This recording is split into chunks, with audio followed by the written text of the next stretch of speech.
Chez Volvo, le V désigne les breaks. La V60 est donc la variante break de la berline S60, la familiale de la marque, les deux carrosseries affichant exactement la même longueur, 4,64 m, ce qui place la V60 en face d'une BMW Série 3 Touring, une rivale non seulement par les dimensions mais aussi pour le positionnement premium. Lancée en 2010, la V60 inaugure cette année une nouvelle famille de motorisation 4 cylindres appelée Drive-E, qui remplacera à terme les 5 et 6 cylindres de la gamme. Notre V60 utilise pour sa part un D4 de 181 chevaux, premier membre diesel de cette famille. A l'intérieur, on retrouve la planche de bord de la berline, bien présentée par ses matériaux et sa qualité de finition.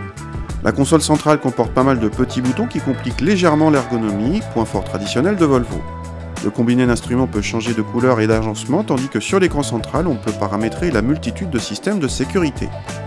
À l'arrière, l'espace est correct pour 2 passagers, mais un troisième sera mal installé. Côté coffre, cette V60 n'affiche que 430 décimètres-cubes de volume utile, un mauvais chiffre pour la catégorie. Le nouveau D4 offre un couple très généreux à bas régime, pas moins de 400 Nm disponibles avant 2000 tours qui permettent des reprises faciles sur route, mais réclament une accoutumance en ville à cause d'un accélérateur un peu trop sensible. Les performances sont au rendez-vous et équivalentes à celles de la V60 D5 de 215 chevaux, qui n'a plus pour elle que la sonorité de son 5 cylindres. Chaussée de roues de 19 pouces, notre voiture d'essai arrive à préserver un certain confort, tandis que le comportement se montre précis mais pas vraiment dynamique, malgré un train avant mordant. La boîte auto à 8 rapports est rapide et douce, mais s'en mêle parfois les pinceaux lors des changements de rythme. Mais l'un des gros points forts vient des consommations.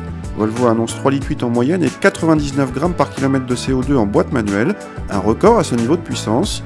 Notre voiture en boîte auto monte à 4,3 litres et 112 grammes par kilomètre, à égalité avec la BMW 320d Efficient Dynamics. Autrement dit, Volvo a très bien travaillé et place ses V60 S60 en tête, non seulement pour la sécurité, ça on le savait déjà, mais aussi pour le rapport consommation-performance exceptionnel.